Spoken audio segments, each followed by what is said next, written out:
Ever since we got CJ Mosley, everybody wants to trade Darron Lee. Is that the best idea? Or are there any other things that we can think of to do?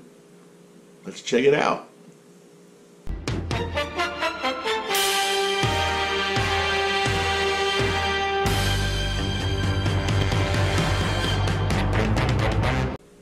Hey everybody, welcome back to JetsHQ. I'm Howie. Thanks for joining me again. I really appreciate it. It's been great. We've gotten a lot of viewer feedback from our last group of videos, so I've got a lot of things in the works. I'll be trying to answer all of your questions. There's almost too many to answer at this point, but we're going to push forward and do the best that we can. I'm going to try to get to everybody, so a lot of stuff coming.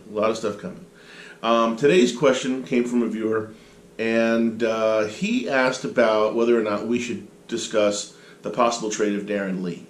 And of course, there's been a lot of talk already in all of the other groups, the Jets groups, and in the media about what to do with Darron Lee. So I figured we'd delve into it a little bit here. Try not to go over the same retread, but maybe come up with some scenarios that are possible, and some scenarios that are a little bit off the wall, but maybe something to think about. So let's take a look at it. First of all, let's talk about who we're talking about here. Darron Lee is an inside linebacker. He's currently 24 years old. He was our first-round pick in 2016 for the Jets, and that was the number 20th pick in the first round that year. He's out of Ohio State. He's 6'1", 232 pounds, and believe it or not, the year that he came out, he ran the fastest 40 time of any linebacker. He ran a 4.43 40-yard dash, and not only did he run the fastest 40 of any linebacker, but that time, that 4.43, happens to be the fastest time for a linebacker in the past 9 years, up to 2016. So, super fast. Let's not discount the ability of this man. We still have a really, really speedy inside linebacker. He's one of the fastest linebackers in the league. Believe it or not, the year that he came out, aside from the fact that he had the fastest linebacker time in 10 years, he ran a faster 40 time than his teammate, Ezekiel Elliott. So we're talking fast, and this is something that is pretty valuable, especially since he's being discounted in the media and in trade talks for his value. So something to keep in consideration.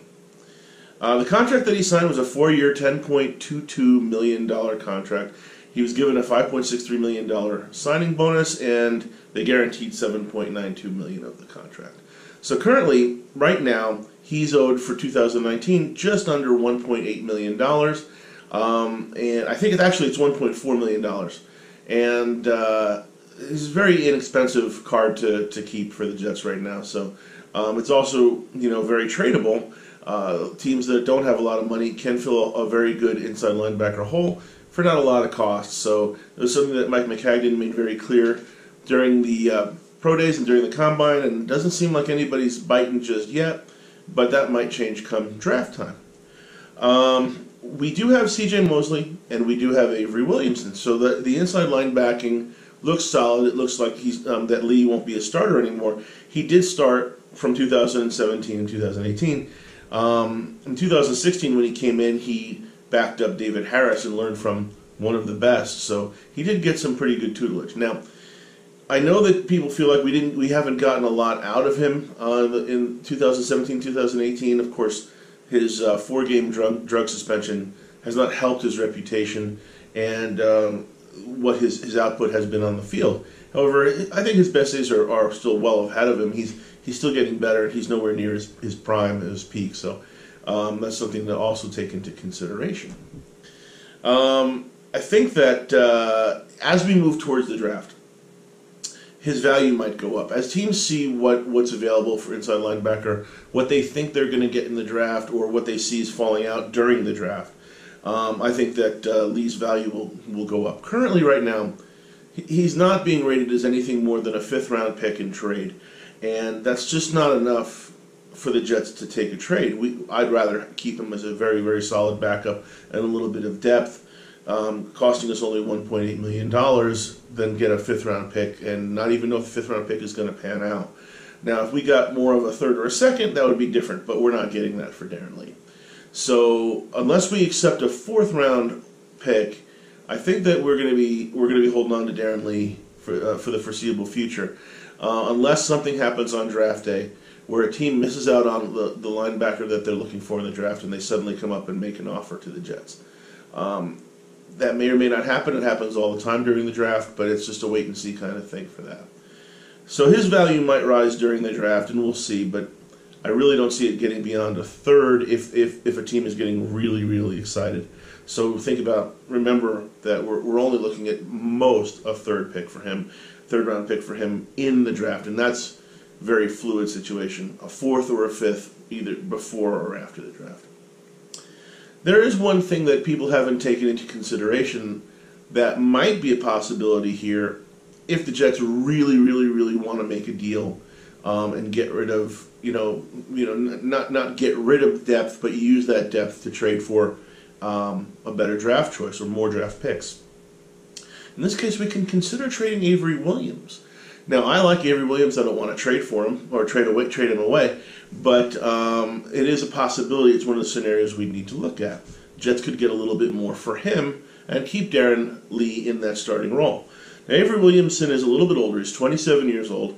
He's out of Kentucky. He's also 6'1". He's a little heavier, 246 pounds. And he was a fifth-round pick in 2014 to the Tennessee Titans, which was the 151st pick that year. The Jets signed him in 2018 for a 3-year, $22.5 million deal.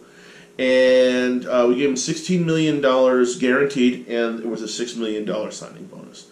So currently this year, he's on the books for $10 million in 2019, so it's considerably more than Lee.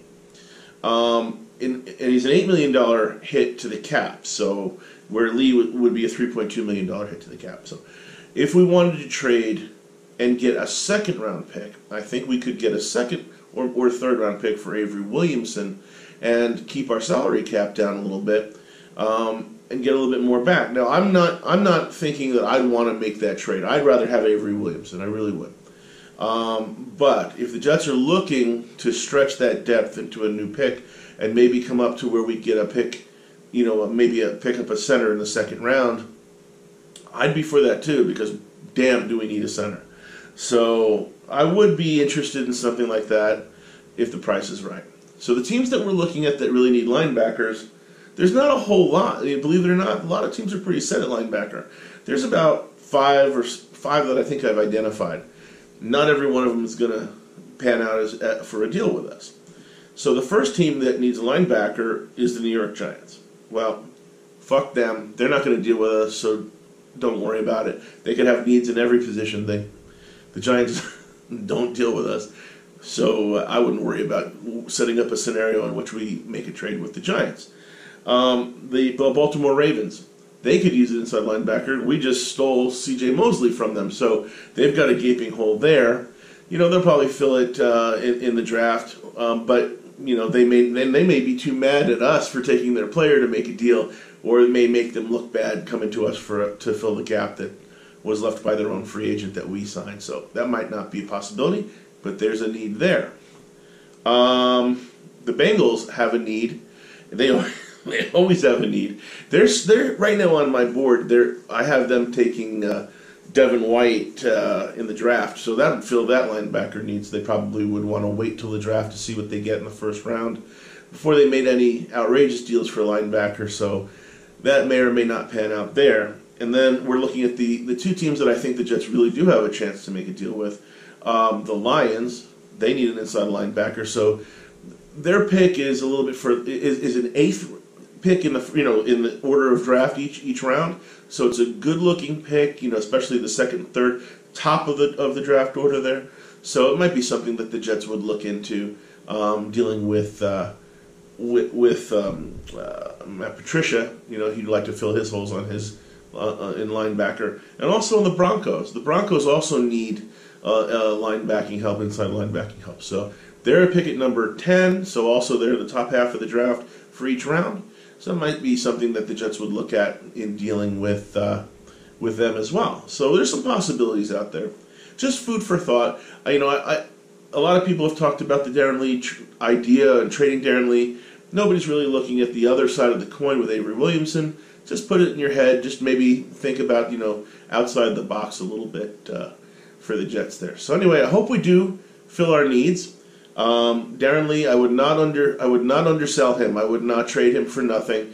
He's a very, very valuable, fast, up-and-coming player, and he hasn't filled his potential yet, so I really would not want to give him away for peanuts. And Avery Williamson, of course, I love him, would love to keep him, but it's food for thought as far as if we have needs where we need to pick up some draft capital and fill some holes on the offensive line.